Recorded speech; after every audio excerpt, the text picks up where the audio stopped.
These aren't the stories your mother told you. No, these are the other stories.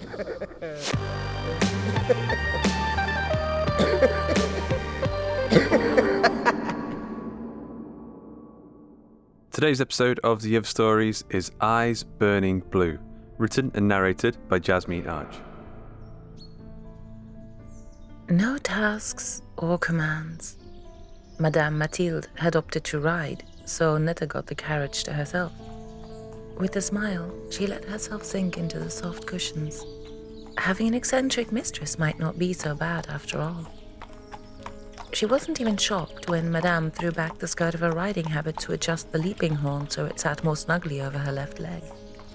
If there's one thing I hate more than a clutter, it's bloody side saddles. Even with this horn contraption, it's too precarious. She'd done far more scandalous things in the presence of her footman, but Willem usually showed more interest in the dust under the carriage wheels than he did the shapely legs of the Marquise de Beauffort.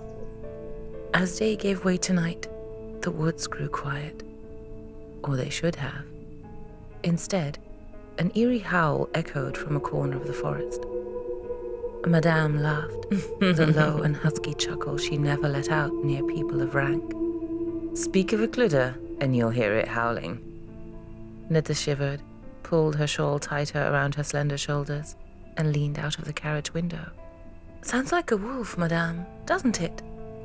Belgium hasn't had a wolf sighting for over a decade. Madame grinned at Netta before urging her mare into a trot. She flashed a quick hand signal to Willem, who responded with the clack of the tongue for his horses.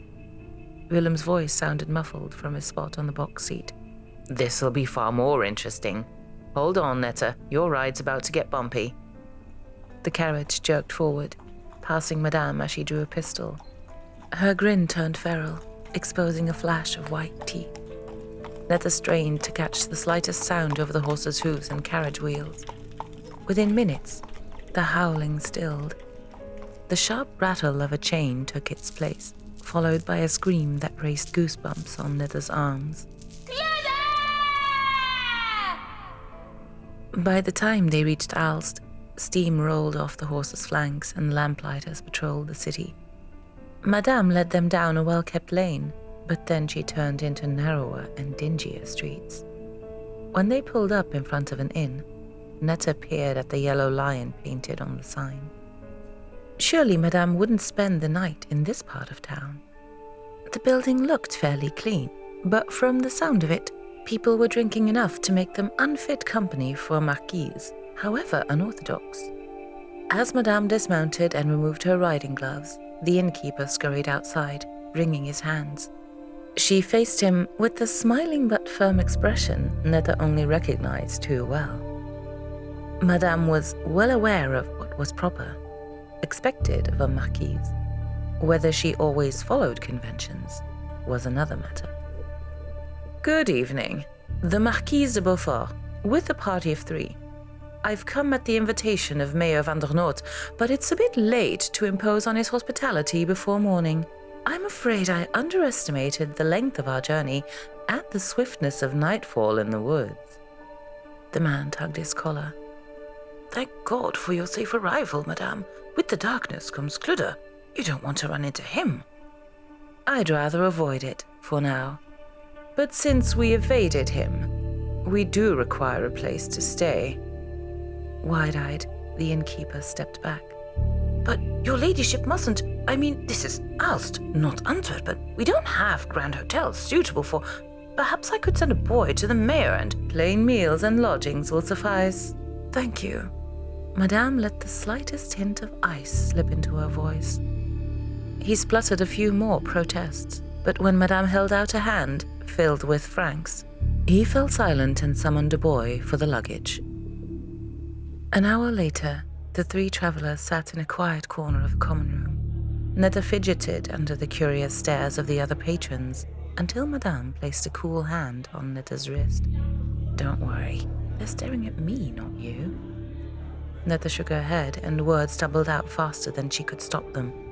That's precisely what I worry about, Madame. Us sitting at your table like this, it's not proper. If the Marquis hears of it...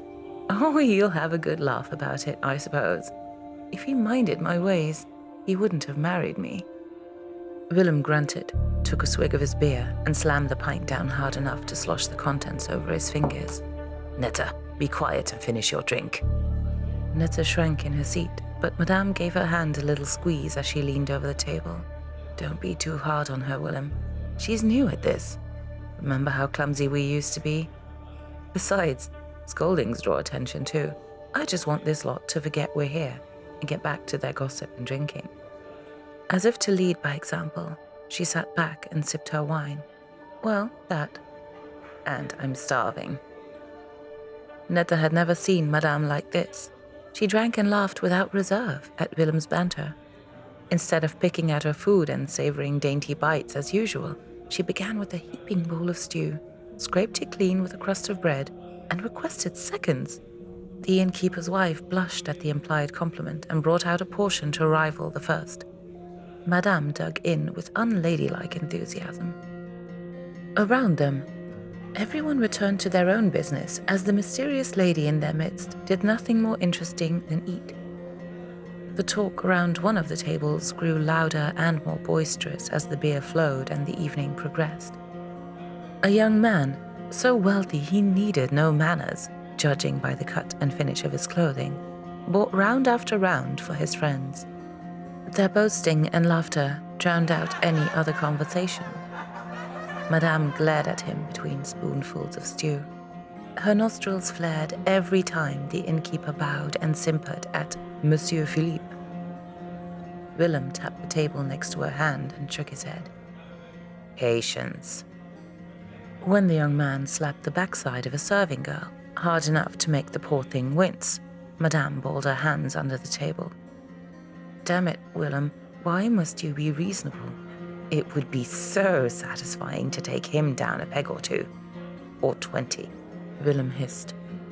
It's the time nor the place to educate the boy, not when it's his father paying our fees. Besides, we're here to catch this Kludder, aren't we? Mayor van der Noot didn't offer a bonus for barmaids in distress. Madame breathed deeply and smiled. It's a hoax. But Madame, Netta blurted, we all heard it. The howling, the screams. Madame closed her eyes and drew another breath. Burnt copper. That'll do the trick, you know. Copper shavings produce a blue flame. Add a rattling chain. A terrified farmer doesn't need much more. The tips of 2 pointy canines barely visible under her full upper lip. Madame gulped down the remainder of her wine and rose. She tossed a handful of coins on their table. Netta, be a dear and fetch my walking boots, please. Walking boots, Madame? Why would she venture out at this hour? Madame cocked an eyebrow and winked at Netta. Why, yes, some fresh air will do me good, I think. I fancy a stroll down that pretty lane just outside the city. But your gown, Madame, the streets are quite muddy and... Don't worry, little one. The young man, who hadn't found any more manners at the bottom of his pint, sauntered in their direction. A bit of mud will be the least of the Marquise's worries if Kludder gets his claws in her. If you see little blue lights, Madame, I'd run if I were you. It's the eyes, you know. Perhaps it's your Kludder who should worry. Madame's smile grew so wide her canines were clearly visible now. My father seems to think so, but I've seen no proof of any captives, other than the Marquis. Monsieur Philippe smirked, eyeing her up and down. This is a different quarry, and quite immune to pretty blue eyes. No one's been able to stop it. Madame Mathilde rose to her full height, shoulders squared, and looked the young man in the eyes until he averted his gaze. Not yet, anyway. Don't come crying when he catches you, Madame. Monsieur Philippe's lip curled in distaste around the last word. Netta glared at the exchange, simultaneously wishing she were brave enough to tell this scoundrel where to go, and that she could hide behind Willem. Philippe van der Noot grumbled as he mounted his horse, his mind filled to the brim with that woman, that that upstart who charmed herself into a marriage far above her station. Addressing him as an equal, looking down her nose at him with those uncanny pale eyes, making a bloody fool of him in front of his friends. Tonight might be too obvious, but he'd teach her a lesson, and soon. He patted his coat pocket, heavy with the comforting weight of the chain, imagined wrapping it around her wrists, her neck. His horse pranced a few steps to one side as he entered the park surrounding his father's estate outside the city, a different world altogether from the filth of Aalst. A low howl rose from behind. The stallion screamed and shot forward. Philippe jerked the reins and dug his heels in, but there was no controlling the stupid animal. With each frantic stride, the weight of the chain pulled him more and more off balance until he hit the ground with a dull thud that slammed his teeth together. His elbow struck something hard, sending a jolt down his arm. As he scrabbled to his feet, twin blue lights danced toward him through the dark. The curses dried up in his throat. He turned and ran. Branches whipped his face. The heavy chain rattled in his pocket, punctuated by the thump of massive paws behind him, the panted breath of... He couldn't bring himself to finish the thought. Up ahead, an ornate bridge cowered beneath looming trees. The ditch at the back of the property. Beyond it, he'd find a road, farmhouses, safety. His legs burned, but he was so close. If only he could keep moving. Finally, his boots struck wooden planks instead of crunching gravel. He stumbled and grabbed the railing, breath coming in ragged gasps. Philippe glanced over his shoulder. On the road, close enough to plant a paw on the bridge, sat a black dog. Philippe had seen smaller ponies, but size didn't equal danger. This one had lopsided ears, one peaked, one flopping haphazardly to the side. The dog's lolling tongue was not much smaller than Philippe's hand, but it let out a playful bark, and its tail thumped the ground. This ugly beast had scared Philippe's horse, made him fall, made him think for just a second it was a cluder. He despised feeling like a fool, and this was the second time that night. He pulled out his chain, wrapped it around one fist, and took a step in the dog's direction. Rather than running, like any creature with an inkling of sense, it rose and padded onto the bridge. As the dog moved, its chest looked massive. Philippe faltered mid-stride. By the time he recovered his wits, the animal had closed the distance and sat back on its haunches. Its warm breath fanned Philippe's free hand, a sharp contrast to the cold chain in the other. He stared, unable to move. He tried, no, strained to lift his foot, strike out at the mutt. His limbs refused to obey. Suddenly the dog sprang up. Heartbeats stretched out in time, but the air congealed around Philippe, leaving no chance to respond. Before the dog's paws touched his shoulders, a ripple ran across its glossy coat. It changed, paws elongating into smooth arms and legs. As the creature rose to its full height, it took the shape of a broad-shouldered woman. Barely recognizable without the curled and braided hair and the simple but well-made gown she'd worn earlier. But the pale blue eyes of the Marquise de Beauffort were impossible to forget. She grinned up at him, showing just enough of her white teeth to display what Philippe could only describe as fangs. "So, young master van der Noords, thought you could play the cluder, did you?" He shook his head. A shiver trickled down his back. His hand trembled, rattling the chain. "I can't... What have you done to me, you witch? I can't move!" "Quite clever, burning copper to simulate the eyes. I smelled it on you the moment I walked into the Golden Lion. It's a shame, really. If you were real, at least I'd have had a challenge for once." "I don't know what you're talking about." She circled him, movements sinuous and soft. When she stopped behind him, hands on his shoulders, she whispered in his ear, "Run, little imposter.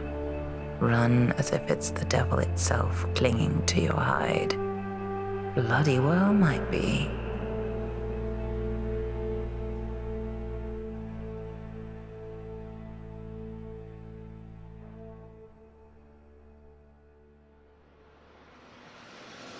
I hope you enjoyed today's episode of The Other Stories. Eyes Burning Blue was written and narrated by Jasmine Arch, produced by James Barnett, aka Jimmy Horrors, with music by Dark Fantasy Studio and Chris Zabriskie and Kai Engel and Tom Robson, and sound effects provided by freesound.org. The episode illustration was provided by Luke Spooner of Carry On House. A quick thanks to our community managers Joshua Boucher and Jasmine Arch, and to Joshua Boucher and Carolyn O'Brien for helping with our submission reading, and of course to Ben Errington, the Jersey Devil of social media hopscotch. Does the Jersey Devil play hopscotch? The onus is on you to prove to me that he doesn't. Jasmine Arch is a writer, poet, narrator, podcaster, and all-round chaos for brains. She lives in a nook of Belgian countryside with 2 horses, 4 dogs, and a husband who knows better than to distract her when she's writing. Her work has appeared or is forthcoming in The Other Stories, that's this podcast, newmyths.com, and Hybrid Fiction, among others. You can find out more about her and her work at jasminearch.com. James Barnett, aka Jimmy Horrors himself, is the producer of the Night's End podcast and After the Gloaming. Search for him wherever you get your podcasts. You can also catch other works of his at jamesbarnettcreative.com. The Other Stories is a production of the story studio Hawk and Cleaver, and is brought to you with a Creative Commons Attribution Non-Commercial No Derivatives license. That means don't change it, don't sell it, but by all means share the hell out of it. So, until next time.